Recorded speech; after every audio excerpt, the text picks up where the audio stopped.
with Rick Bacon, who's Chief Executive of AMS, Aqua Metrology. So, I sent you some questions, but maybe we'd start off here, just if you would, before we get into the conversation about the headaches of the water industry, which I found very interesting in your video, and I'm looking forward to that. But why don't you just give a brief overview of the products, Metal Guard, Safeguard, THM, brief overview, and what need in the market they address, and then we can get into other things. The meat and potatoes.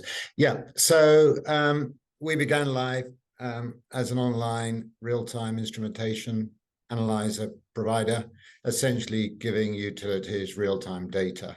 I mean, that's what they want on the performance of their treatment processes, and alerting them when those processes were out of kilter and either human health or the environment was going to be put at risk as a consequence. So both municipal and industrial clients, half and half. What that also gave us was a lot of insights into the drawbacks of traditional technologies. There's a philosophical thing there about vendors selling treatment technologies and then sort of walking away and leaving the baby with the owner, the lifetime costs. And those are many times the original cost of the equipment, and the vendor's long gone, which we don't think is very satisfactory. So we developed a technology that has very low lifetime costs, based on one of our core technologies, electrochemistry, which is both much more cost effective than traditional technologies, but does not have these associated lifetime costs. And we integrate all of those now because we've got the monitoring and we've got this proprietary treatment technology to offer clients, industrial and municipal, a fully integrated package. And that's what we do. Been a long journey, but we've got to where we wanted to get. Mm-hmm. So give me an example of an industrial customer, industrial client. So an industrial client may have come to us wanting arsenic monitoring because they've got a treatment system, say, using one of the traditional technologies that have been around forever.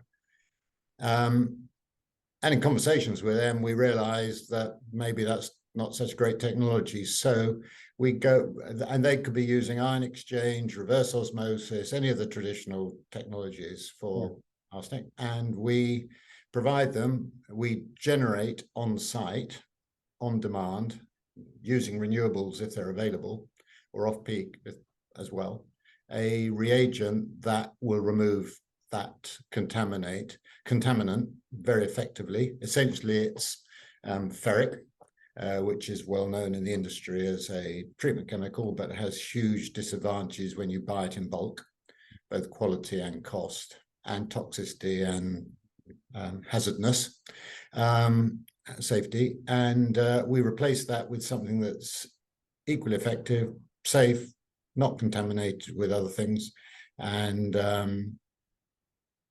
does the job at a significantly lower cost than buying in bulk chemicals with the carbon footprint and everything that represents. So we can do that. We could do it for chrome. So tanneries, for example, big users of chrome for treatment. They need to leather treatment. And we can replace, again, very old traditional systems with something that's much cleaner, tidier, effective, monitored, as I said before, and they win all round. They don't have toxic waste streams any longer. Costs are much lower, much safer to operate, on demand, and does the job. So we haven't invented, the point is we haven't invented the chemistry. What we've done is take existing chemicals and replace them with something that's much more benign, fully automated and all that stuff. I hope that explains it. Yeah. So, and one of your great advantages is that you're doing this in real time. Yeah. So the monitoring bit really replaces labs, because take a sample, wait 2 weeks, get the result back, by which time, consumers are being contaminated or the fish are dead in the river. And we prefer not to use biosensors in that sense for knowing what's going on. And there are contaminants like lead, for example, which, in homes, where sampling in the home is too late. It's usually found when kids' blood is off the charts. Right. Well, they're using kids as biosensors, essentially. That's totally unacceptable. It's rarely found with sampling, and sampling tends to be spatially determined anyway, so you get the answer you're looking for. We can install our technology at the water treatment plant and actually alert the water treatment plant when there's been a change in the chemistry that's going to provoke lead corrosion. And we've actually got a very nice project shortly kicking off, two actually, one in Arizona State University and another in Wisconsin, where we will be demonstrating how we can use real-time analysis of corrosion risk to alert both the water treatment plant and consumers downstream of that, give them a day, 2 days notice to go to bottled water, run the taps for longer, et cetera, until the risk has passed. So it's not only for water treatment plants, industrial plants, it does definitely have consumer applications for this type of contaminant. So how do customers, for the most part, find you? Is it...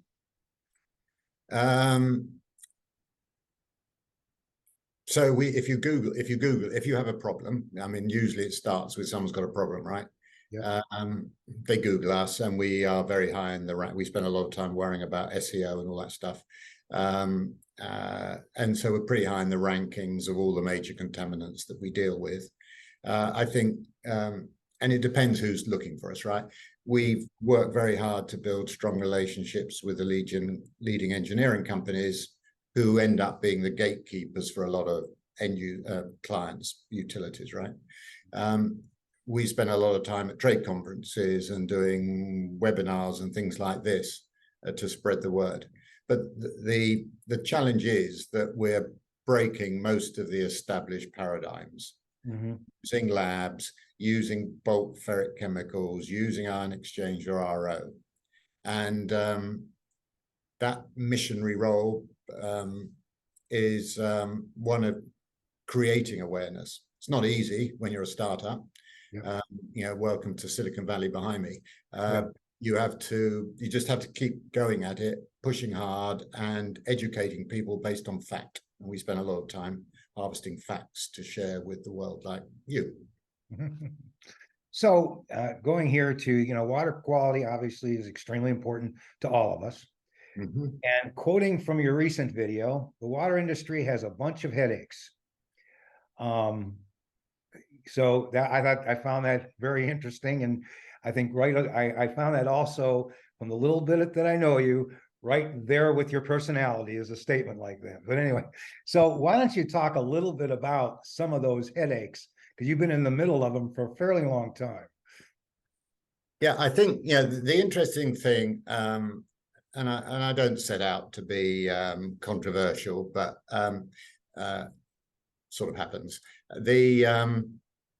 The interesting thing about you and me, Frank, is that we didn't grow up in the water industry. We came from outside it, and I think we brought a fresh look. And part of my background was in the oil industry. It's a capital-intensive industry. Stuff doesn't happen overnight. Because they've invested millions, and whether it's the utility sector or the industrial sector, they've invested millions in hard assets. And therefore, one of the biggest problems this industry has is carbon footprint. No one thinks about, well, they do more, but we've been sort of shouting it from the rooftops for a long time. And what to do about that when you've got this fixed asset base that isn't going to be transformed in 5 minutes. It's not like selling a car and buying a car every 2 years. The world is stuck with it, particularly in this part of the world, the US, Europe, and so on. So how do you, and the industry is waking up to its responsibility to reduce its carbon footprint. And we've got Water 2050. But unless people appreciate that we've got this fixed thing that's very difficult to move, Water 2050 is just a bloody statement, like all these other statements that get made. You know, the world is paved with good intentions, right? We've got to do something. Yeah. So the easiest thing, and we've proven it for the last 12, 15 years, is to retrofit. That's what we did at BP. We retrofitted that existing base with technologies that would move it forward. And this industry has access to real-time monitoring, and the pioneers have adopted it. And it's now for the followers to follow. But we've shown time and time again, and we didn't label it as, oh, we're going to reduce your carbon footprint. We labeled it as, we're going to reduce your chemicals and your energy use and what have you. And we're going to make that blob of assets that you can't really change work much more efficiently. Because if you actually looked at, you know, the age, in 2050, 70 to 80% of the operating plants here in the US, water treatment plants, will be the same ones as they are today. Right. So we're not going to knock them down and build something efficient. We're stuck with it. So we should get on with making it more efficient. And therefore retrofitting, which is the way we attack this, hopefully in a nice way, is firstly with instrumentation, but then knocking out parts of the treatment process, not all of the assets, but the bit at the front end where we can remove the contaminant. We're not changing all the back end stuff, remove the contaminant much more cost effectively, smaller carbon footprint than what's being done at the moment. So that's why when I said we go to one of our clients who's using an arsenic analyzer and say, okay, we can now change the way you treat arsenic and save you a bunch of money and a bunch of carbon and a bunch of greenhouse gas emissions with painlessly. It's a sort of win-win-win. It's like almost like pushing against an open door. So that's one of the big problems that the industry's got to get its head, and it's got to get its head around it now, because the trend is upwards, right? Every time we build a new treatment plant for PFAS or chrome or whatever, we just added a chunk of carbon to the environment. So we've got to change the existing blob of assets radically. So that's one problem, and I think we've got a solution. We're not trying to boil the seas, but we can. We're definitely working at the margin and annoying a few people, I'm sure, on the way. And the other is, which is where you heard my the headache problem, you know, is this dear product, ferric chloride. Mm-hmm. And as you know, I'm pretty passionate about a lot of things, but yes. The industry is allowed to use this product in drinking water or even wastewater treatment is beyond me. And I was looking yesterday at a data sheet from one of the big brand names, there's about 3 of them in this country, as to what the quality is. And all it says is hydrochloric acid and iron. And a whole bunch of warning signals about toxicity and what to do when you get it on your hands and your eyes and everything else. It doesn't declare all the other stuff that's in here, which comes from the fact that it's made from dissolving waste scrap metal, which is cheap, in waste industrial acid, which is also cheap. It's basically a dumping ground for stuff they can't get rid of somewhere else. And I just think that that's totally wrong. And the regulators sort of sleepwalking us to it. So that, you know, those are 2, there are a bunch of others, but those are 2. So, you know, last time we talked, and it's been a while, and we talked as we were closing the conversation, we said, take a look out 12 to 18 months. And you said that you thought AMS, you were looking at in the next 12 to 18 months, really to expand your global footprint. What kind of progress, or are you still there, or what's doing there? Well, you're as bad as my shareholders, you know. What you said you're going to do that? Where is it? Where's the beef? So, well, I'm pleased to report. Actually, we've made progress on that. You know, it's when you're a startup, it's always a challenge of husbanding resources, right? You know, the last thing you should ever do is go and plant flags everywhere. I mean, it might feel good and get you some international travel, but it doesn't actually advance the cause. So we've been very measured about international growth. And actually, most of it's been driven by inbound drive. I think it's a lot easier. So whereas I was talking earlier about we've got a retrofit in the developed world, in the more developing world, particularly like a place like India, which is very pertinent to what I'm going to say now, it's not about, it is about addressing massively underserved needs. And, you know, we've talked about arsenic, and we're now in deep discussions with joint venture partners, setting up a joint venture in India, where we will take our, particularly arsenic removal, but also chrome there with partners, because arsenic is a terrible problem in that part of the world. And we'll give them, and they're, ironically, they've been sold RO, reverse osmosis solution, and it's an appalling solution. And huge amounts of this technology being sold and then left, and it's not working. It ran for a year, energy intensity, cost, reliability, replacements, maintenance. So all those vendors have done very nicely, thank you very much. But they've left two problems. One, the systems don't work any longer. And if they are working, they've got this terrible reject stream on the back end, contamination problem.